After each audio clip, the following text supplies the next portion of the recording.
আসসালামু আলাইকুম রহমতুল্লাহি ওয়া বারাকাতুহু। স্বাগতম জানাচ্ছি প্রত্যেককে first tutorial star batch class 8-এ। সাইফুল ইসলাম বলছি। আশা করি তোমরা সবাই ভালো আছো এবং সুস্থ আছো।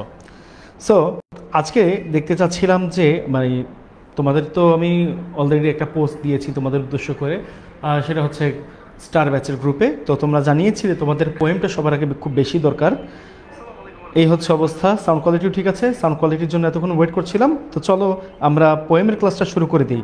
এবার থেকে পোয়েম রেগুলারলি একটা করে আসতে থাকবে অন্তত পক্ষে, এবং তার সাথে অন্যান্য গ্রামার বা অন্যান্য ক্লাসগুলো ইনশাল্লাহ আসবে। সো টেনশন করার দরকার নেই। আমি যতদিন আছি ইনশাল্লাহ তোমাদের ইংরেজির যে সমস্ত সমস্যাগুলো আছে সেই সমস্ত সমস্যাগুলো ইনশাল্লাহ আমি সমাধান করার চেষ্টা করব। তো চলো শুরু করে দিই। এবার আমরা আজকে পড়ব হচ্ছে লোকে বলে বলে রে। এটা হচ্ছে দেইসে। এটা সাধারণত ইংলিশে দেইসেই বলা হয়। এটা লিখেছেন হচ্ছে হাসন রাজা। ওকে, হাসন রাজা লিখেছেন। তো চলো আমরা একটু দেখে নেই যে এখানে আছে ওহে, মানে কি ওহে। আমি শুরু করে দিচ্ছি এক্সপ্লেনেশন সহ। দে সে, তারা বলে, my house is no good, মানে আমার ঘরটা ভালো না। এখানে বলা হচ্ছে আমার ঘরটা ভালো না। এখন কথা হচ্ছে এটা নিয়ে কিন্তু একটা গান আছে। গানটা কি? লোকে বলে বলে রে ঘর বাড়ি বালায় নাই আমার, এরকম একটা গান আছে, তাই না? আচ্ছা, আমরা একটু দেখি। এই পরে আসো। But what can I build, কিন্তু আমি কি নির্মাণ করতে পারি, ঠিক আছে, কি নির্মাণ করতে পারি with nothing here. Nothing here বলতে এখানে যেখানে কিছুই নাই, নাথিং হিয়ার মানে হচ্ছে কিছুই নাই। যেখানে আমার কিছুই নাই সেখানে আমি আর কি নির্মাণ করতে পারি। ওকে, যেখানে আমার কিছুই নাই সেখানে আমি কি নির্মাণ করতে পারি। তারপর দেখো লেখা আছে আল ইরেক্ট আ হোম, আমি একটা ঘর তৈরি করব। বলা হচ্ছে আমি একটা ঘর তৈরি করব, মানে কি ইরেক্ট, তৈরি করা। Okay, all erect a home yet, এখনো পর্যন্ত। How long will I truly say, মানে এখন বলা হয়েছে ইয়েট, এখনো পর্যন্ত, এখনো পর্যন্ত। এবারে কি আসবে? এখনো পর্যন্ত। হাউ লং, হাউ লং বলতে বোঝাচ্ছে হচ্ছে কতক্ষণ। উইল আই ট্রুলি সে, মানে কতক্ষণই এখানে বোঝানো হচ্ছে স্টে আছে, সরি, কতক্ষণই আমি এখানে থাকব, আমি থাকবো এখানে। তো কথাটার মানে হচ্ছে মানুষ বলে যে আমার ঘরটা বেশি ভালো না। ওকে, কিন্তু আমি কি নির্মাণ করব যেখানে আমার কাছে কিছুই নাই? কি দিয়ে আমি ঘর নির্মাণ করব যেখানে আমার কাছে কিছুই নাই? ঠিক আছে, আচ্ছা, আউল একটা হোম, আমি একটা ঘর তৈরি করব, বুঝলাম, আমি একটা ঘর তৈরি করব, কিন্তু কতক্ষণ পর্যন্ত বা কত দিন পর্যন্ত আমি এই ঘরে থাকতে পারবো তার কি কোনো নিশ্চয়তা আছে? নিশ্চয়তা নাই। ওকে, এই কথাটা এখানে বুঝাইছে। তারপর দেখো I gaze into the mirror, মানে কি আমি আয়নায় তাকিয়ে থাকি। ওকে, আয়নায় তাকিয়ে থাকি, আমি আয়নায় তাকিয়ে থাকি। ওকে, নোটিসিং মানে কি লক্ষ্য করি, লক্ষ্য করি দ্য স্ট্র্যান্ডস। স্ট্র্যান্ডস অর্থ কি বলো তো রে বাবা? স্ট্র্যান্ডস কথার অর্থ হচ্ছে এই দেখো অফ গ্রে, তার মানে কি ইন মাই হেয়ার। গ্রে অর্থ হচ্ছে ধূসর, তাই না? ধূসর, তার মানে কি এখানে কি তাহলে স্ট্র্যান্ডস অর্থ হচ্ছে বর্ণ বোঝায়, সরি, এই যে স্ট্র্যান্ডস অর্থ হচ্ছে বর্ণ বোঝায়। তার মানে কি ধূসর বর্ণের, ধূসর বর্ণ মানে চুলটা যেটা আছে না, ওই চুলটা পেকে গেছে এটা বোঝাচ্ছে। চুল পাকলে যেমনটা হয় ওইটা। তার মানে কি নোটিসিং দ্য স্ট্র্যান্ডস মানে ধূসর বর্ণের পাকা চুলের কথা বলা হয়েছে। ঠিক আছে, পুরোটাকে যদি আমি একটু মানে কি বর্ণনা করে লিখি তাহলে আসে হচ্ছে ধূসর বর্ণের পাকা চুলের কথা বোঝানো হয়েছে। ওকে, ধূসর বর্ণের পাকা চুলের কথা বোঝানো হয়েছে। তার মানে কি, আমি আয়নায় তাকিয়ে থাকি এবং লক্ষ্য করি আমার ধূসর বর্ণের পাকা চুল উঠে গেছে। তার মানে কি, এই জিনিসটা এখানে বোঝানো হয়েছে। ওকে, এই পর্যন্ত আমরা আশা করি বুঝছি। এই পর্যন্ত যদি আমরা বুঝে থাকি, তারপরেরটায় যাই, তারপরেরটায় আমরা একটু লিখে নেই। থিঙ্কিং অফ দিস, এই ব্যাপারে চিন্তা করে, ঠিক আছে, বা ইহা চিন্তা করে, ইহা চিন্তা করে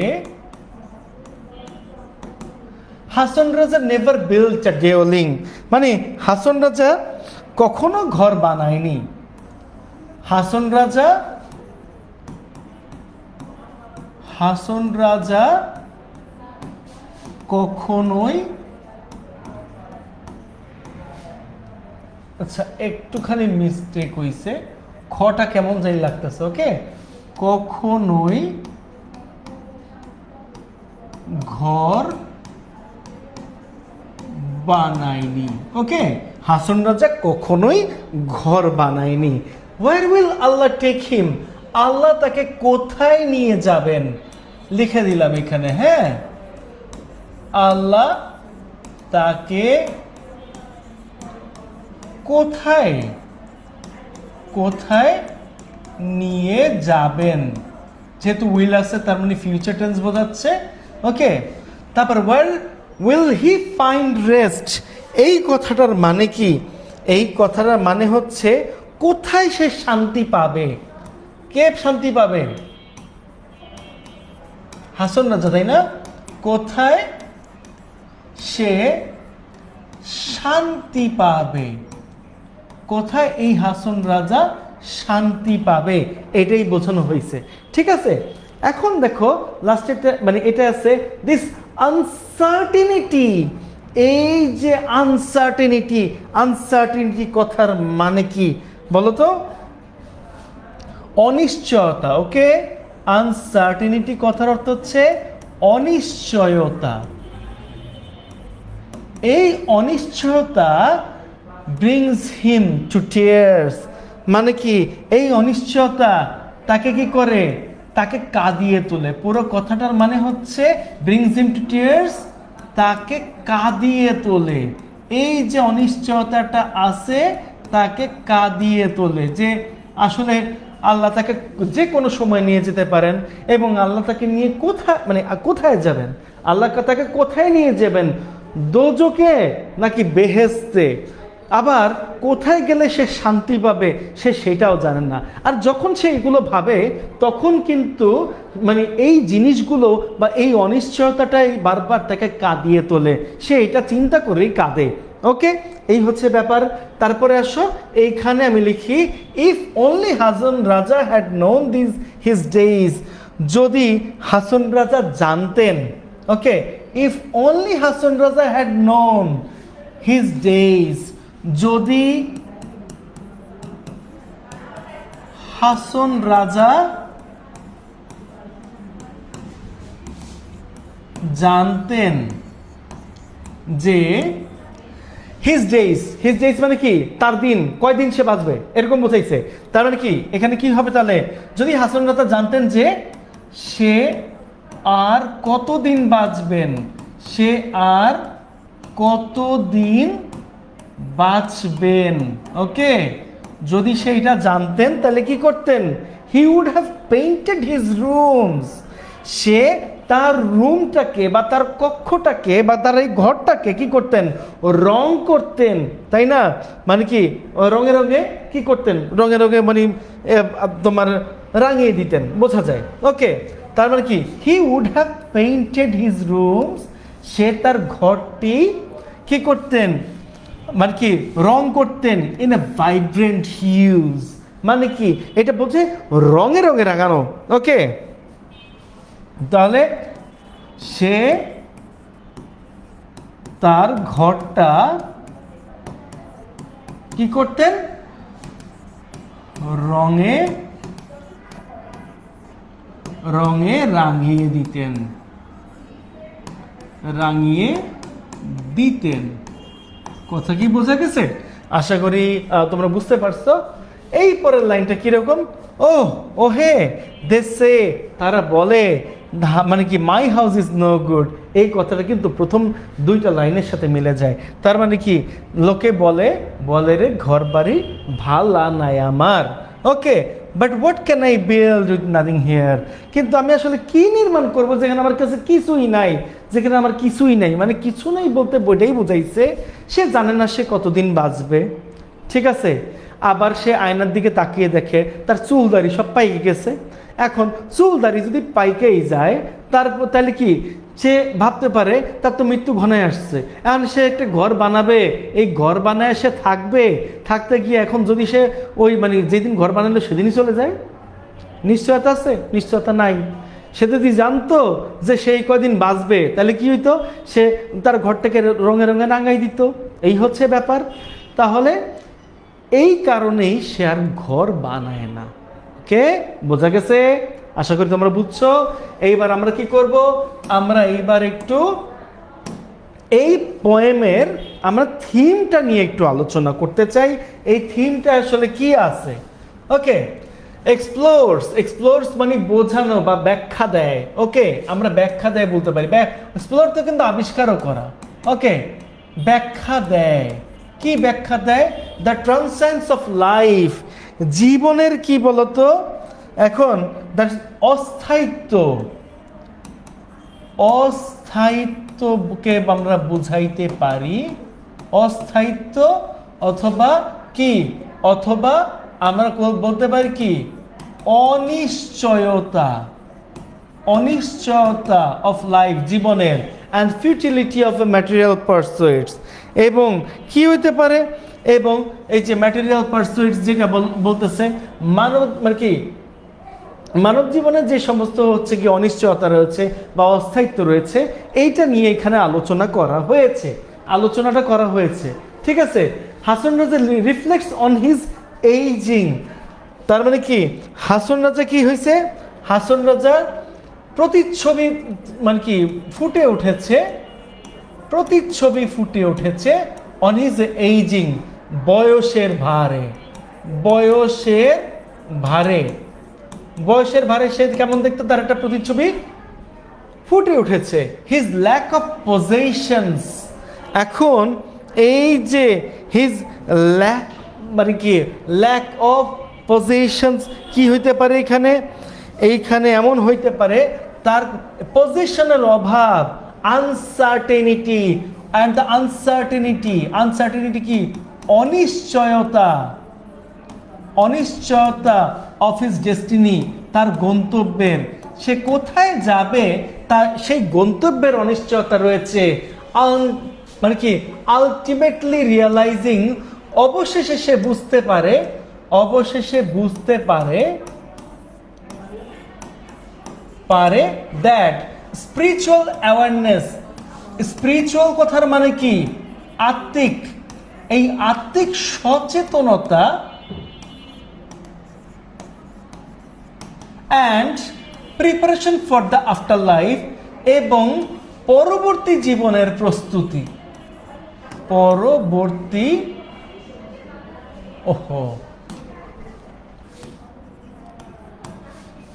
পরবর্তী জীবনের প্রস্তুতি নিয়ে, ঠিক আছে। মোর দেন ওয়ার্ল্ডলি অ্যাচিভমেন্টস মানে কি, বৈশ্বিক অর্জনের থেকেও বেশি, বৈশ্বিক অর্জনের থেকেও বেশি। এরপর লেখা আছে হিজ মানে ইমোশনাল vulnerability, ঠিক আছে। তার যে একটা আবেগী, তার ভেতরে যে একটা আবেগ রয়েছে, এই আবেগী যে ব্যাপার স্যাপার আছে, এইটা সে কি করতেছে, শোজ, দেখাচ্ছে, হাউ ডিপলি, কত গভীরভাবে হি ফিলস, সে অনুভব করে, সে অনুভব করে দ্য ইমপারমানেন্স, মানে কি অস্থায়িত্ব, অস্থায়িত্ব অফ এক্সিস্টেন্স, বেঁচে থাকার। এই যে পুরো কথাটা আমি বললাম, আমি তো প্রত্যেকটার অর্থ বাই অর্থ বলে দিছি যাতে করে তোমার বুঝতে সুবিধা হয়। এখন আমি বুঝাই দিচ্ছি, কোনো সমস্যা নাই। এই যে কবিতাটা, এই কবিতার মাধ্যমে ব্যাখ্যা দেওয়া হচ্ছে অস্থায়িত্বর ব্যাপারে অথবা অনিশ্চয়তার ব্যাপারে। কিসের অস্থায়িত্ব বা অনিশ্চয়তা? এটা হচ্ছে মানব জীবনের অস্থায়িত্ব এবং অনিশ্চয়তার ব্যাপারে। ঠিক আছে, হাসন রাজা একটা প্রতিচ্ছবি হিসেবে কাজ মানে এখানে প্রকাশ পেয়েছে তার বয়সের ভারের কারণে হইতে পারে। ঠিক আছে, বয়সের ভারের কারণে হইতে পারে, তারপরে হিজ ল্যাক অফ পজেশনসের কারণে, তার যে বর্তমান অবস্থা, এই বর্তমানে যে কর্মঠ অবস্থায় সে নাই, তার মানে কি তার ভিতরে একটা মানে কি বুড়ো বুড়ো ভাব চলে আসছে এইটার কারণে, এবং এই যে সে কোন গন্তব্যে যাবে সেই গন্তব্যের অনিশ্চয়তার যে কথা বলা হয়েছে সেটা এখানে হাসন রাজার মাধ্যমে প্রকাশ পাইছে। তো পরবর্তী মানে কি আলটিমেটলি পরবর্তীতে সে বুঝতে পারছে যে এই আত্মিক সচেতনতা এবং মানে কি এই পরবর্তী জীবনের প্রস্তুতি কিন্তু খুবই বেশি দরকার বৈশ্বিক অর্জনের থেকেও। ঠিক আছে, তুমি মানে এটা হচ্ছে কি সে এই বৈশ্বিক জীবনে বা এই পৃথিবীতে বেঁচে থাকা অবস্থায় সে যা অর্জন করেছে তার থেকে তার কাছে সব থেকে মূল্যবান বা সব থেকে বেশি ইম্পর্টেন্ট মনে হয়েছে হচ্ছে গিয়ে আত্মিক সচেতনতা বা মনের শান্তি, এবং তার সাথে তার মনে হয়েছে যে পরবর্তী জীবনের প্রস্তুতিটা নেওয়া খুবই গুরুত্বপূর্ণ। ওকে, এটা আমরা বুঝতে পারছি ইনশাল্লাহ। এরপরে আসো, এখানে বলছে যে এই কথাটা আমরা কি দিতে পারি, তার যে ইমোশনাল আবেগী যে অবস্থাটা এটা কি বোঝায়, এটা মানুষের সামনে প্রকাশ করে যে কত গভীরভাবে সে অনুভব করেন যে বেঁচে থাকার মানে ব্যাপারটা, যে আমি যে অস্থায়ীভাবে এখানে বেঁচে আছি সেই জিনিসটাকে। ওকে, তুমি যদি থিমটা পড়ো, থিমটা পড়লেই তুমি বুঝতে পারবা যে এখানে থিমে আমি আসলে কি বোঝাতে চেয়েছি বা কবি এখানে কি বোঝাতে চেয়েছে। ঠিক আছে, তো সামারিটা একটু সাধারণত বড় হয়। সামারি আমরা যদি পড়ি তাহলে আমরা মোটামুটিভাবে যতগুলো কোশ্চেন আছে সবগুলোর অ্যান্সার করতে পারবো। তাহলে তুমি দেখো এখানে লেখা আছে দ্য পোয়েম রিফ্লেক্টস, রিফ্লেক্টস অর্থ হচ্ছে বোঝানো, এটা আমি বলছি, বা প্রতিচ্ছবি ফুটিয়ে তোলে, প্রতিচ্ছবি ফুটিয়ে তোলা। ঠিক আছে, আমি এখানে ফুটিয়ে তোলা লিখি শুধুমাত্র, তাহলে বুঝতে সুবিধা হবে। ফুটিয়ে তোলে কি the deep sense of impermanence, অস্থায়িত্বের, অস্থায়িত্বের কি গভীর ধারণা, অস্থায়িত্বের গভীর ধারণা অ্যান্ড ইনার স্ট্রাগল, এবং কি মানে কি অভ্যন্তরীণ, অভ্যন্তরীণ বা ভেতরের সংগ্রামের কথা। হ্যাঁ, ফেসড বাই দ্য স্পিকার, যেটা বক্তা নিজে সম্মুখীন হয়েছেন, যেটার সম্মুখীন বক্তা নিজে হয়েছেন, যার নাম হচ্ছে হাসন রাজা। ঠিক আছে, যদিও যদিও আদার্স ক্রিটিসাইজ হিজ হোম, যদিও অন্যরা কি করছে সমালোচনা করেছেন তার বাড়ির ব্যাপারে, হি এক্সপ্রেসেস ডিফিকাল্টি, সে কি করছেন, সে প্রকাশ করেছেন, প্রকাশ বা ব্যক্ত করেছেন, ব্যক্ত করেছেন হি মানে কি দ্য ডিফিকাল্টি মানে কি কঠিনতা, মানে কি কঠিনতা অফ বিল্ডিং সামথিং, মানে কি কোনো কিছু নির্মাণের, কোনো কিছু নির্মাণের, lasting when he has so little, তার মানে কি সেটা যে থাকবে। ঠিক আছে, লাস্টিং মানে কি টিকে থাকার, টিকে থাকা। when he has so little, যেখানে তার কিছুই নাই, so little যেখানে তার কিছুই নাই। ওকে, যেখানে তার কিছুই নাই সেখানে মানে কি তার এমন একটা বাড়ি নির্মাণ করতে বলছে যে বাড়ি নির্মাণ করলে আসলে সে ওখানে থাকতে পারবে কিনা সেটার ব্যাপারেও তার জানা নাই। ওকে, কারণ তার চিন্তা ভাবনা হয়েছে কোন জায়গায়, তার চিন্তা ভাবনা হয়েছে গিয়ে সে পরকালের প্রস্তুতি নিচ্ছেন, তার আত্মিক শান্তি খুঁজতেছেন, ঠিক আছে। সে জানে না আল্লাহ তাকে কোথায় নিয়ে যাবেন এবং কোথায় গেলে সে শান্তি পাবেন, এই ব্যাপারটা। ওকে, হে কোয়েশ্চেন্স, সে প্রশ্ন করে the point of constructing a house, মানে কি এই যে বাড়ি নির্মাণ করার ভিত্তি কি বা বাড়ি নির্মাণ করার যুক্তিটা আসলে কি, ঠিক আছে, ভিত্তি কি বা যুক্তিটা কি। when life itself is uncertain, যেখানে জীবনই হচ্ছে অস্থায়ী, যেখানে জীবনটাই আমাদের অস্থায়ী, সেখানে বাড়ি নির্মাণ করার পিছনে যুক্তিটা কোথায় আমি বুঝতেছি না। এইটা হচ্ছে ওনার কথা, ঠিক আছে। as he sees signs of aging, যেহেতু সে দেখতে পাচ্ছে বয়স হওয়ার, মানে কি বয়স হওয়ার চিহ্ন, তার যে বয়স হয়ে যেতেছে, এই বয়স হওয়ার কি নমুনা দেখতে পাইতেছে, সে চিহ্ন দেখতে পাইতেছে, ঠিক আছে। হি বিকেম মোর অ্যাওয়ার, সে আরো সচেতন হয়ে গেছে অফ লাইফস ফ্লিটিং নেচার, মানে কি জীবনের গতিশীল প্রকৃতির, জীবনের গতিশীল প্রকৃতির। ওকে, জীবনের গতিশীল প্রকৃতির ব্যাপারে সে কি হয়ে গেছে, সে অনেকটা সচেতন হয়ে গেছে। The poem reveals his emotional, মানে কি এই কবিতাটা কি করে প্রকাশ করে হিজ ইমোশনাল, তার আবেগী টার্মোয়েল, দুঃখ, হ্যাঁ, অ্যান্ড স্পিরিচুয়াল কন্টেম্পলেশন, এবং আত্মিক কন্টেম্পলেশন। ওকে, সো এইখানে যেটা বলা হয়েছে, এই তার আত্মিক কি বলতো, আমি এর আগে করাইছিলাম তোমাদেরকে, আত্মিক যে সমস্ত সচেতনতা আছে, ওতে সচেতনতা।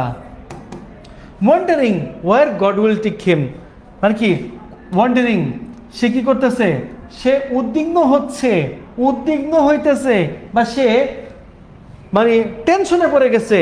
War God will take him, মানে কি আল্লাহ তাকে কোথায় নিয়ে যাবেন, and where he will ultimately find peace, এবং সে কোথায় গিয়ে শান্তি পাবে। রিগ্রেটফুল দ্যাট, দুঃখ এটাই যে he didn't cherish his time more fully, সে কি করতে পারে নাই, চেরিশ অর্থ কি লালন পালন করা, হ্যাঁ লালন করা, সে তার সময়কে লালন করতে পারে নাই পুরোপুরিভাবে। মোর ফুললি মানে কি এখানে, মানে কি আরো ভালোভাবে বা পুরোপুরিভাবে, যেইভাবে বলো এটাই হবে, ঠিক আছে। এইবার আসো করা আছে he wishes he had made his life more colourful, মানে কি তার ইচ্ছা ছিল যে সে তার জীবনকে আরো রাঙিয়ে তুলতে, মানে কি রাঙিয়ে তুলতে পারতেন, ঠিক আছে। তাহলে এই পরেরটা আমি যাই, তার মানে এইখানে হচ্ছে পরেরটা, ultimately the poem explores themes of transcendence, spiritual yearning and regret। এই কথাটা মানে কি বোঝায়, এই কথাটার মানে বোঝায় হচ্ছে কবি মূলত কি বোঝাইতে চাইছে, এখানে কবি মূলত বোঝাইতে চাইছে হচ্ছে ট্রান্সাইন্সের কথা। What is the meaning of transience, মানে কি অনিত্যতা, অনিত্যতার ব্যাপারে কথা বলছে। তারপরে কি বলছে, স্পিরিচুয়াল ইয়ার্নিং, আধ্যাত্মিক, মানে কি আধ্যাত্মিক আকাঙ্ক্ষার কথা বলছে, হ্যাঁ, অ্যান্ড রিগ্রেট, এবং তার কি কথা বলছে, এবং অনুশোচনার কথা বলছে। ওকে, পুরোটা যদি আমি একটু ব্যাখ্যা দিই, পুরোটা ব্যাখ্যা দিলে এরকম আসে, এই কবিতায় কবি ফুটিয়ে তুলেছেন হচ্ছে মানে অস্থায়িত্বের ধারণা এবং অভ্যন্তরীণ সংগ্রামের কথা, যেটা সাধারণত আমাদের বক্তা হাসন রাজা সম্মুখীন হয়েছেন। যদিও অন্যরা তার ঘরটাকে নিয়ে সমালোচনা করেন, সে প্রকাশ করেছেন বা ব্যক্ত করেছেন তার এই কঠিনতর পরিস্থিতির ব্যাপারে, যে কোনো একটা ঘর যে তৈরি করা হবে সেটা টিকে থাকবে কতদিন, যেখানে তার আসলে কিছুই নাই বা তার বেঁচে থাকার মতো কোনো ইচ্ছাও নাই। তো তার প্রশ্ন হচ্ছে এরকম, বেঁচে থাকার মতো যে ইচ্ছা নাই তার না, মানে সে কতদিন বাঁচবে সেটার ব্যাপারে সে জানে না, এই হচ্ছে ব্যাপার। তো সে প্রশ্ন করেছে যে এই ঘরটা বানানোর যৌক্তিকতা কি, যেখানে আমার জীবনটাই অস্থায়ী, যেখানে আমি জানি না আমি কতদিন বাঁচবো। তো যেহেতু সে মানে তার মধ্যে বয়সের একটা ছাপ পড়ে গেছে, যেহেতু তার মধ্যে একটা বয়সের ছাপ পড়ে গেছে, তাই সে আরও একটু সচেতন হয়ে গেছে এই যে মানুষ জীবনের গতিশীল প্রকৃতি নিয়ে। তো কবিতার মাধ্যমে প্রকাশ পায় তার আবেগী যে সমস্ত দুঃখ কষ্ট রয়েছে এবং তার আত্মিক সচেতনতা বা আধ্যাত্মিক আকাঙ্ক্ষার কথা। সে অবাক হয়ে চিন্তা করে যে কোথায় আল্লাহ তাআলা তাকে নিয়ে যাবেন এবং কোথায় সে শান্তি খুঁজে পাবেন। তার দুঃখ কিন্তু একটাই, সেই দুঃখটা হচ্ছে সে তার মনে না মানে লালন পালন করে নেই। তো ওই সময়টাকে মানে কি, যে সময়টা তার দরকার ছিল এবং সেটাকে কিন্তু বা ওই সময়টাকে কিন্তু আরও ভালোভাবে লালন পালন করারও দরকার ছিল, ওই লালন পালন না করার কারণে সে এখন এরকম চিন্তায় মানে তার মাথা খারাপ হয়ে যেতেছিল, এই আর কি, এ হচ্ছে ব্যাপার। তো সে ইচ্ছা পোষণ করে যে সে তার জীবনটাকে কিন্তু আরো রাঙিয়ে তুলতে পারতো যদি সেইটা করতে পারত। ওইটাই তার দুঃখ বা ওইটাই তার অনুশোচনার জায়গা, ঠিক আছে। তো পরবর্তীতে দেখা যাইতেছে বা সুতরাং বোঝা যাইতেছে যে এই কবিতাটা সাধারণত বুঝিয়েছে অনিত্যতা বা অনিশ্চয়তা বলতে পারি, আধ্যাত্মিক আকাঙ্ক্ষার কথা বলতে পারি এবং তার অনুশোচনার যত কথা আছে সেগুলোকে। তো এই কবিতাটা আজকে এই পর্যন্তই থাকলো। তোমরা যদি বুঝতে পারো তাহলে নেক্সট ভিডিওর জন্য মানে আমাদের নেক্সট পোয়েমের জন্য অবশ্যই কমেন্ট করে জানিয়ে দিও। আর হ্যাঁ, অবশ্যই তোমরা আমাদের ফার্স্ট টিউটোরিয়াল গ্রুপে এই কবিতা নিয়ে SW প্রকাশ করতে পারো। ততক্ষণ পর্যন্ত সবাই ভালো থাকো, সুস্থ থাকো, এই কামনা শেষ করছি। সবাইকে আসসালামু আলাইকুম।